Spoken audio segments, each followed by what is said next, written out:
ഈശോയിൽ എൻ്റെ ഏറ്റവും പ്രിയപ്പെട്ട സഹോദരങ്ങളെ, വലിയൊരു അനുഗ്രഹത്തോടെ കർത്താവ് നമ്മുടെ ഈ രാത്രിയിലെ ശുശ്രൂഷകളെ മുന്നോട്ട് കൊണ്ടുപോകുന്നതിനെയൊക്കെ ഓർത്ത് നമുക്ക് നന്ദി പറയാം. നിങ്ങൾ ഒത്തിരിയധികം ആളുകളിലേക്കൊക്കെ ഇത് ഷെയർ ചെയ്യുന്നു. കർത്താവിൻ്റെ നാമത്തെ, അവിടുത്തെ വചനത്തെയൊക്കെ കൂടുതൽ ആളുകളിലേക്ക് ഇത് എത്തിക്കുന്നതിനൊക്കെ ഓർത്ത് കർത്താവിന് മഹത്വം. ഒപ്പം തന്നെ നിങ്ങൾക്ക് എല്ലാവർക്കും നന്ദി. എനിക്ക് വേണ്ടി പ്രാർത്ഥിക്കുന്നതിനും ഒത്തിരി നന്ദി. പ്രിയപ്പെട്ട സഹോദരങ്ങളെ, നിങ്ങൾ നമ്മുടെ ഈ ചാനലിൽ കമൻറ്റ് ബോക്സിൽ ഇടുന്ന എല്ലാ പ്രാർത്ഥനകൾ, പ്രത്യേകിച്ച് നിയോഗങ്ങളായിട്ടൊക്കെ ഉള്ള കാര്യങ്ങളെല്ലാം പ്രത്യേകിച്ച് എടുത്ത് വായിക്കുന്നുണ്ട് കേട്ടോ. അതൊക്കെ കോമൺ ആയിട്ടൊക്കെ കാര്യങ്ങളൊക്കെ ഒന്ന് ക്രോഡീകരിച്ചിട്ട് നമ്മുടെ ഇവിടുത്തെ മധ്യസ്ഥ പ്രാർത്ഥനക്കാർക്കൊക്കെ സ്പെഷ്യലായിട്ട് പ്രാർത്ഥിക്കാനൊക്കെ കൊടുത്തിട്ടുണ്ട്. അപ്പം നിങ്ങൾ അനുഗ്രഹിക്കപ്പെടും. കർത്താവ് ഈ ശുശ്രൂഷയോട് നിങ്ങൾ കാണിക്കുന്ന ഈ സ്നേഹം, പ്രത്യേകിച്ച് ഈശോയുടെ വചനത്തോട് നിങ്ങൾ കാണിക്കുന്ന ഈ ഒരു വലിയ സ്നേഹത്തെ കർത്താവ് അനുഗ്രഹിക്കും. നിങ്ങളത് വിശ്വസിക്കുന്നുണ്ടല്ലോ അല്ലേ? നമുക്ക് പരസ്പരം പ്രാർത്ഥിക്കാം, കൂടുതൽ ശക്തിപ്പെടാം. ഇന്ന് രാത്രി കിടന്നുറങ്ങുന്നതിന് മുമ്പ് ഞാൻ നിങ്ങൾക്ക് 2 വചനങ്ങളാണ് പറഞ്ഞു തരുന്നത്. പ്രത്യേകിച്ച് നമ്മളെല്ലാവരും ഭക്ഷണം കഴിക്കുന്നവരാണല്ലോ അല്ലേ? 3-4 നേരമൊക്കെ ഭക്ഷണം കഴിക്കുന്നവരൊക്കെയാണ്. ഉപവസിച്ച് പ്രാർത്ഥിക്കുന്ന അങ്ങനെ ഒരു കൃപ കിട്ടിയവരൊക്കെ ഉണ്ട്. നമുക്കറിയാമല്ലോ, നമ്മൾ എല്ലാ കാര്യത്തിനും പ്രാർത്ഥിച്ചുകൊണ്ട് ചെയ്യാന്നുള്ളത് നല്ലതാണല്ലോ.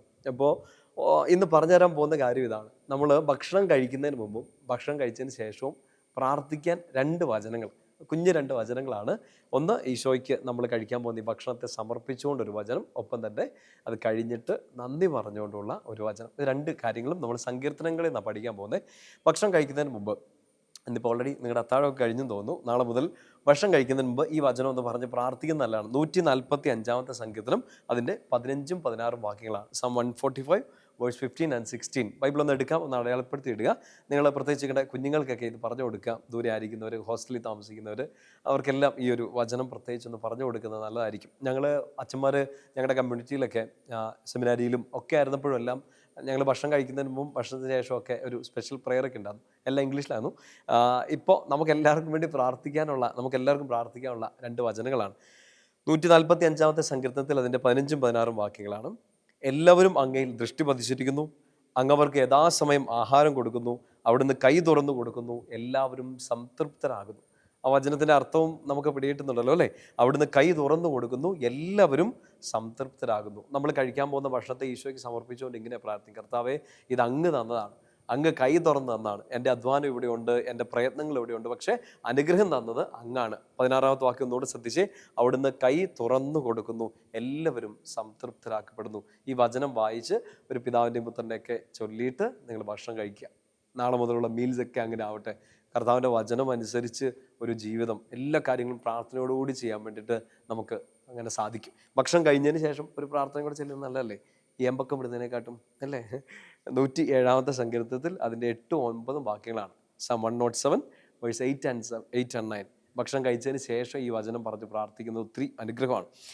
8-9 വാക്യങ്ങൾ ഇങ്ങനെയാണ്: കർത്താവിന് അവിടുത്തെ കാരുണ്യത്തെ പ്രതിയും മനുഷ്യമക്കൾക്കായി അവിടുന്ന് ചെയ്ത അത്ഭുതങ്ങളെ പ്രതിയും നന്ദി പറയട്ടെ. എന്തെന്നാൽ അടയാളപ്പെടുത്തിയിട്ടോ, എന്തെന്നാൽ അവിടുന്ന് ദാഹാർത്തിന് തൃപ്തി വരുത്തുകയും വിശപ്പുള്ളവന് വിശിഷ്ട വിഭവങ്ങൾ കൊണ്ട് സംതൃപ്തി ഉളവാക്കുകയും ചെയ്യുന്നു. അവിടുന്ന് ദാഹാർത്തിന് തൃപ്തി വരുത്തുന്നു, വിശക്കുന്നവന് വിശിഷ്ട വിഭവങ്ങൾ കൊണ്ട് സംതൃപ്തി നൽകുന്നു. പ്രിയപ്പെട്ട സഹോദരങ്ങളെ, നമ്മൾ ചിലപ്പോൾ കുഞ്ഞു കാര്യമായിരിക്കും ഭക്ഷണം കഴിച്ചത്, നമ്മൾ ആഗ്രഹിച്ച ഒരു ഫുഡൊന്നും ആയിരിക്കില്ല ചിലപ്പോൾ ഇപ്പോൾ കിട്ടിയത്. നമുക്ക് ചിലപ്പോൾ വയറ് നിറഞ്ഞിട്ടുണ്ടാവില്ല, ചിലപ്പോൾ നമ്മൾ ആഗ്രഹിച്ച ഒരു രുചിയൊന്നും ഉണ്ടായിരിക്കില്ല. പക്ഷേ ഈ വചനം പറഞ്ഞ് പ്രാർത്ഥിച്ച് ഇതെനിക്ക് കർത്താവ് എനിക്കൊരു സംതൃപ്തി നൽകിയിരിക്കുന്നു, കർത്താവ് എനിക്കൊരു ഫുൾനെസ് തന്നിരിക്കുന്നു. ഇപ്പം അത് ഒത്തിരി വലിയ രുചിയൊന്നും ഉണ്ടായില്ല, നമ്മൾ ഉദ്ദേശിച്ച ടേസ്റ്റ് ഒന്നും കിട്ടിയില്ല, വയറ് നിറഞ്ഞില്ല, അവർക്ക് വലിയ മീൻ കഷ്ണം കിട്ടി, എനിക്ക് കുഞ്ഞു മീൻ കഷ്ണം കിട്ടിയുള്ളൂ, ഇങ്ങനെയൊന്നും പരാതിപ്പെടാതെ ഭക്ഷണം കഴിഞ്ഞ ഉടനെ നന്ദി പറയുക: അവിടുന്ന് എനിക്ക് സംതൃപ്തി നൽകിയിരിക്കുന്നു. നമ്മൾ കഴിച്ച ഭക്ഷണം നമുക്ക് അനുഗ്രഹമായിട്ട് തീരും. നിങ്ങൾ ഭക്ഷണം കഴിക്കുന്നതിന് മുമ്പും കഴിച്ചതിന് ശേഷമൊക്കെ ഈ വചനം പറഞ്ഞ് പ്രാർത്ഥിക്കുക, നിങ്ങളുടെ കുഞ്ഞുങ്ങളെ പഠിപ്പിക്കുക. കർത്താവിൻ്റെ കൂടെ നിന്ന് എല്ലാ കാര്യങ്ങളും വചനത്തിൽ അടിസ്ഥാനമായിട്ട് വചനത്തെ മുറുകെ പിടിച്ചുകൊണ്ട് ചെയ്യുക. നമ്മുടെ കർത്താവ് ഈശോ മിശിഹായുടെ കൃപയും പിതാവായ ദൈവത്തിൻ്റെ സ്നേഹവും പരിശുദ്ധാത്മാവിൻ്റെ സഹവാസവും കൂടി ഉണ്ടായിരിക്കട്ടെ, ഇപ്പോഴും എപ്പോഴും എന്നേക്കും. ആമേൻ. ഈശോ മിശിഹായ്ക്ക് സ്തുതിയായിരിക്കട്ടെ.